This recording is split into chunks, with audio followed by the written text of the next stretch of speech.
So that was an amazing clip of a man who helped another racer out on the marathon, and it was kind of the main story of last year's marathon, if you look online.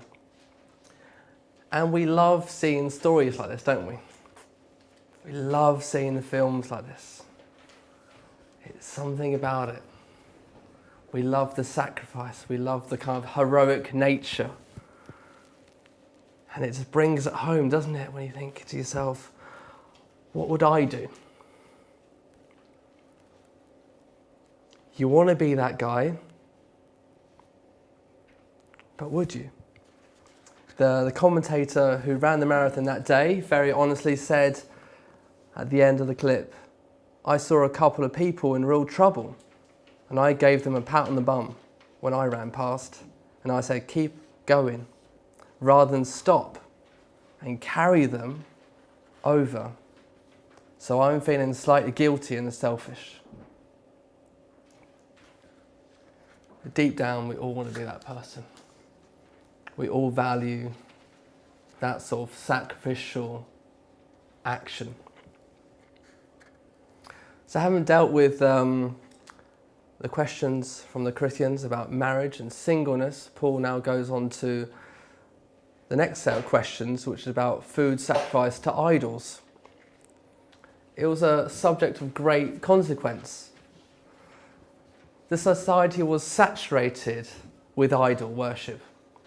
It was very common for meat at that time to be in the marketplace that was consecrated to a false god prior to its sale. And there's kind of three opinions on it. There's lots of opinions on every meal we have today. There was three sort of opinions on this meat that was in the marketplace. Firstly, the Jews, well, they would have nothing to do with such meat. And they saw they saw that if they ate the meat, they would be given approval to idol worship. And the second opinion was of the Gentiles. They rejected this notion. They were like, hey, this isn't worship if I eat meat. There's no such thing as idols. There's only one true God, so eat up. And thirdly, there was another view, and that was of the believers with a background of idol worship. They were very sensitive to the idea of eating such meat. Debates over what to eat, it might be quite strange to us in modern Britain. And this could look like a reason why the Bible's just not relevant to us today. But the truth is, being a Christian shouldn't just affect your geographic location on a Sunday.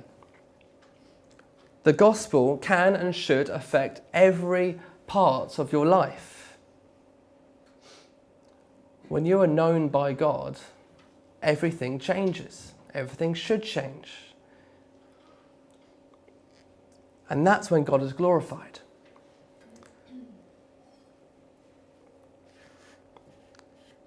And today we see how Paul is guiding the Corinthian church how to live out their faith.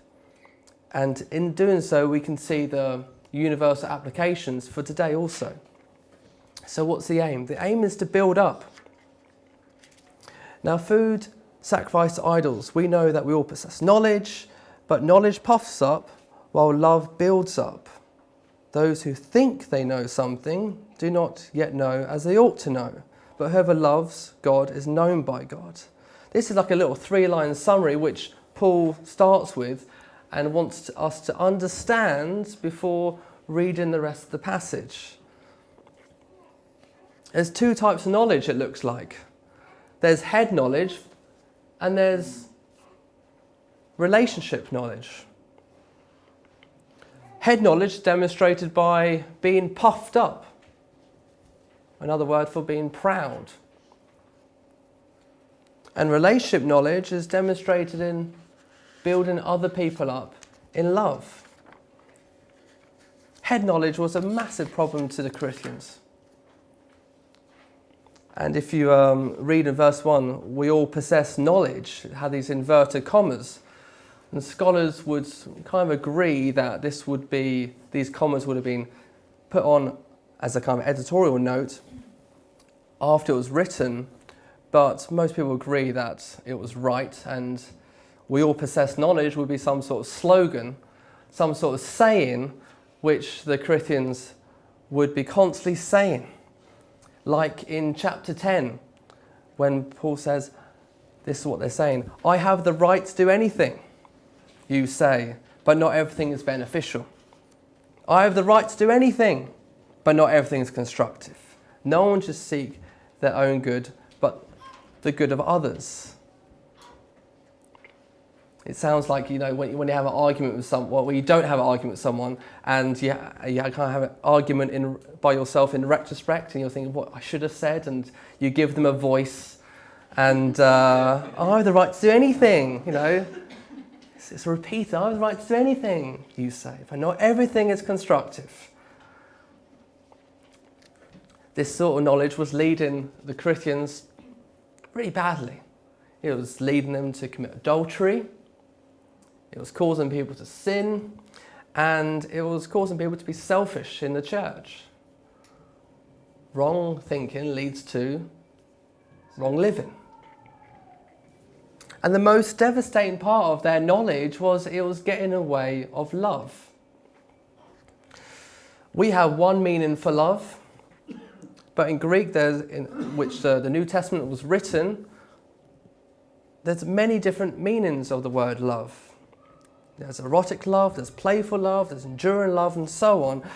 But the word love used here, in where it says love builds up, is agape, which is the strongest, most craziest form of love out there. It's selfless, it's sacrificial. And this is the type of love we're impressed with, isn't it? As we were impressed with the runner who stopped and helped the person. There's something about that love that goes above every other type of love. Mother Teresa said, a sacrifice must be real. Sacrifice to be real must cost. It must hurt and must empty ourselves. And obviously Jesus is the ultimate sacrifice. When he took on my record of sin and your record of sin, my due punishment, he's the ultimate sacrifice. And you often hear fathers, I've often heard fathers say to me, oh, I'll die for my children, with kind of no kind of need for saying that, but just to show me how much they love their child, and there's nothing wrong with that. But that's the sort of love that Paul's saying that we need in the church. In verse 1, love builds up. Build, the word build carries through the letter. It's not just the only time it's used here. It's used before when Paul originally connected it with how each person is co-workers of the church. He writes, each one should build with care. So build with care there. And now we're called to build up here. And later on in the letter, he writes, everything must be done so that the church may be built up. The word build here is it's spiritual advancement, edification. And we all want that for people. We all want our brothers and sisters to be built up. We all want that. But at what cost? The type of love that says, come on, you can do it, tap them on the bum and run past? Or with the type of love that's sacrificial, that stops and carries? Are we ready for that sort of love? That sort of sacrificial love? Do we think other people deserve it? Or are we too busy seeking our own good?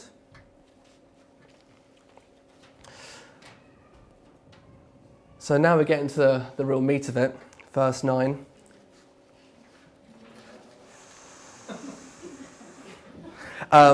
So be careful, however, that the exercise of your rights does not become a stumbling block to the weak. You know, when I get to a crossing now, I've chosen not to cross the road when it's a crossing and there's a red man. I don't cross the road until it turns green. And I do this when there's a child on the other side of the road or next to me. I figure that if everyone would never jaywalk, let's say, never jaywalked, no one, would we live in a culture where people just cross the road when it was a red? Amount of times you told me off for that. Exactly, I'll tell you off much more. They're very good in Japan, aren't they? Sorry? They're very good in Japan. They're good in Japan, they're good in America. Alex nearly got arrested in America, he was telling me this week, when he crossed the road. But, so I and sometimes it's okay. Sometimes I'm not in a rush and I can just wait for it to turn green. And sometimes I'm at the crossing at Maplin. It's a minute and a half until that.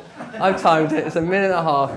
And so sometimes I'm there and I'm in a rush. I'm always late, so I'm always rushing, and I'm always rushing to my office or back. And I just have to just look at the kid's eyes on the other side. And I'm not going to walk. I'm like, what is it saying for that kid? What's it doing for the parent who's like holding their child? Like, it's not really doing them any favours, is it? So I choose just to look at them and, just curse myself for being so late, curse the people who's walking past me. It's not a holy time at all. My hero. But I encourage you to do it. You sold it well. It's not breaking the law, though, is it? Crossing the road when it's a red. It is in America. In Streatham, it's not breaking the law. And but there are many things that we can do in our Christian faith that we're breaking God's law, like murder. It's not a mover. You can't flex adultery. Blaspheming. You've said it, I heard it. There's things that you can't do. There's things that we're called not to do. That's forbidden. But then Christians have this other area to deal with, where they can decide what to do with their freedom, in where God has not forbidden or not commanded us. Some people call this the grey area. Some people call this Christian freedom. But I love it. I love this freedom that we've been given. Imagine if we had a sort of faith where God told us how to live every single part of our lives. That everything had to be under the letter. It would be how to wake up, what time to wake up, where to pray, what to do for your job, who to marry, how much to, where to live, how to buy a house, where to buy a house, how to do your job, everything in life. Imagine it's all just numbered like that. Well, the trouble with that is you wouldn't bring God much glory. Kind of automated robots, just doing a list of do's and don'ts.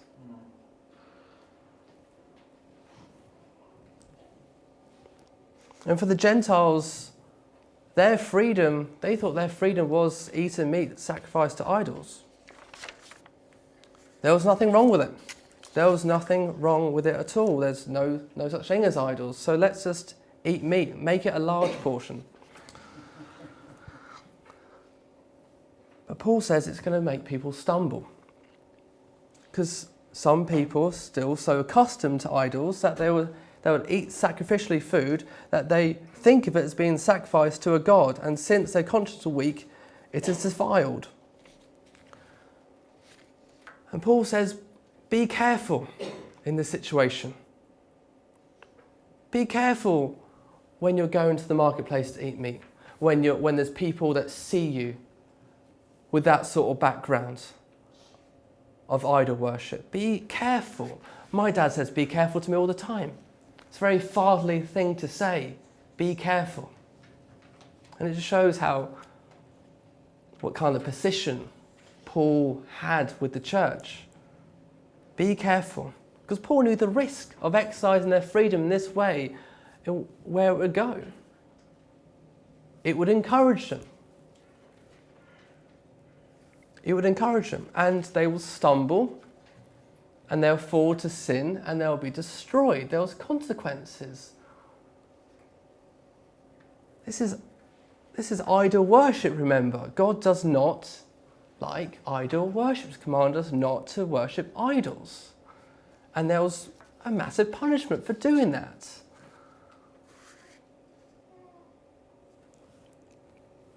And causing people to stumble is the complete opposite of building, isn't it? It's the complete opposite of being constructive.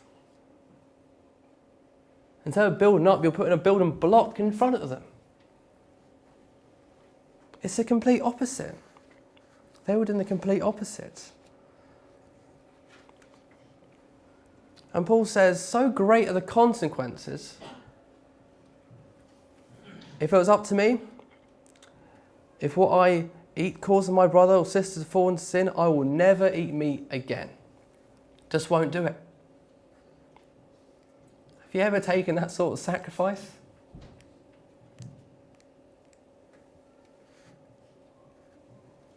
He doesn't command them to stop. He just says, given the circumstances, I'll sacrifice my freedom, my right, for the sake of others. And he summarises teaching in chapter 10 on your sheets. So whatever you eat or drink or whatever you do, do it for the glory of God. Do not cause anyone to stumble, whether Jews, Greeks, or the church of God.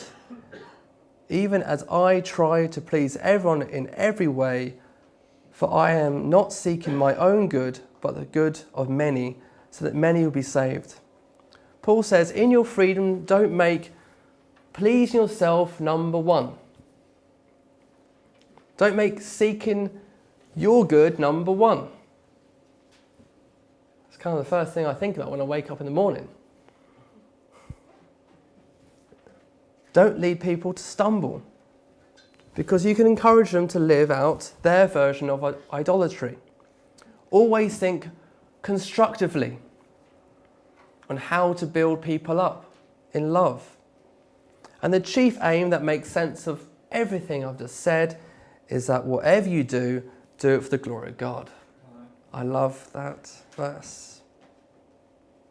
We love God not just by doing our best to avoid sin, but we love God when we use our love for God in everything we do. If you think your freedom is separate from God and his people, we've completely missed the point of life. Our freedom is meant to show God that we actually love him, and that our heart is changed.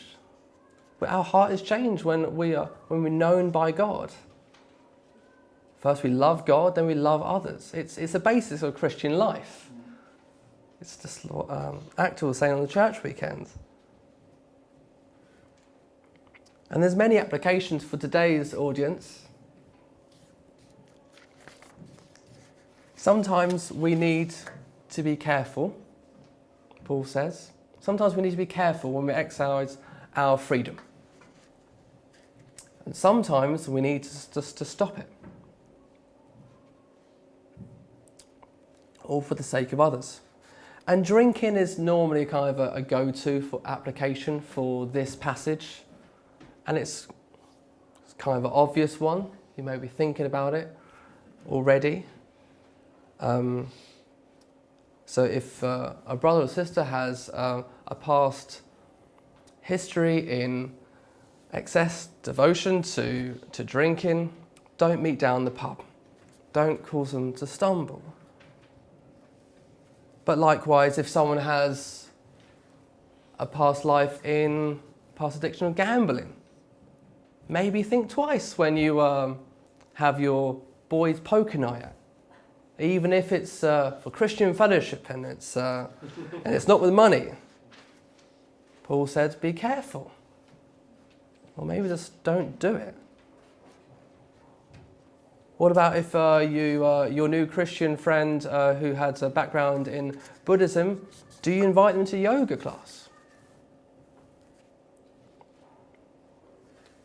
One of your friends has got a past addiction of pornography. Do you invite them to a film in the cinema when you know there's going to be possibly a sex scene? Don't give the devil a foothold, basically. It's that simple.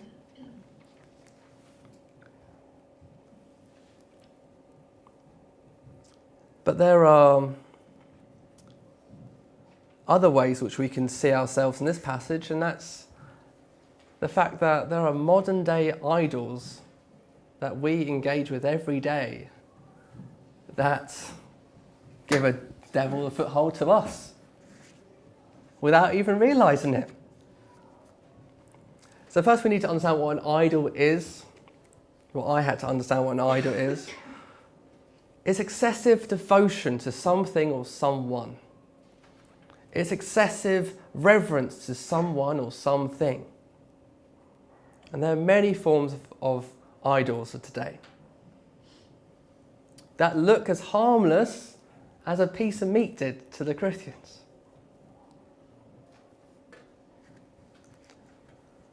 It's impossible to list out every form of idolatry today, but just to summarize, there's materialism. I think we know of that. And we know in the Bible it says everything's going to rot. Everything's going to rot. And don't covet these things. Success. A lot of people make success in life their idol. Even success in ministry could be an idol. And the Bible says, what good is it? What good is it if you gain the whole world, yet forfeit your soul? I love that when she says, what good is it? Going to forfeit your soul for this world? Your little version of the world? And you know, this will just lead to being like the seed that grows up in thoughts. It's going to be just plagued with stress and worry. Beauty, the idol of being beautiful. Just the world of selfies. What are we saying when we take a selfie? Why are we taking a selfie? Why are there selfie sticks? It's scenery, right? It's... Isn't it? Behind you. But there's the idea of beauty is everywhere we see online, and especially for the younger generation. When you actually see someone in the younger generation, that we're not free from it, but in the younger generation, this is all they got. This what they love. This is completely normal to take 3 selfies before breakfast. This is normal. This can be very normal. This idea of self-generated beauty, self-worth in your own looks. Health is a massive idol. Fitness, being healthy. And it really seems like a good thing, but it has a massive, excessive devotion, doesn't it? And basically, excessive devotion is what we should have to God. And that's the problem with creating our own little idols and worship them and have excessive devotion to them, because we all have a limit of devotion. We have 24 hours a day. What are we devoted to? What's our heart devoted to? We're either going to give it to some form of materialism, or something else read out, beauty, fitness, health, whatever, success, or we can devote it to God. I'm not saying that you can't take part in all these things. It's impossible. I'm not going to become a monk, so I can't do these things. But we've got to do it with the right motive. Even we can make our families an idol. You can value your role as a parent more than your relationship with God.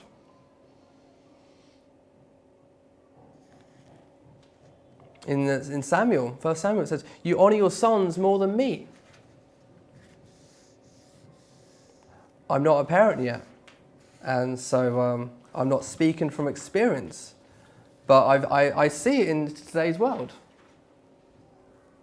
A lot of my friends, that's obviously a tricky one, because you're called to raise your children really well, and you need to be devoted to them. But what is the most important thing in your life?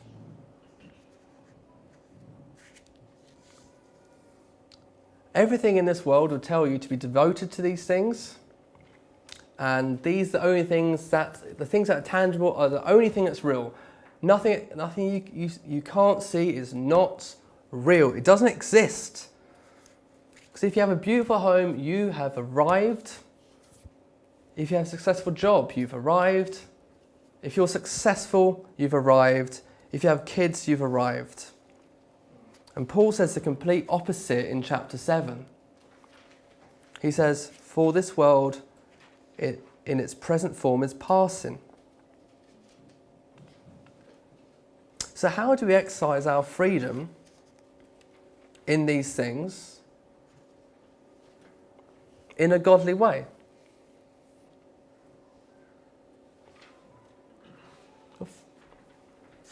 I think, simply put, do everything to the glory of God.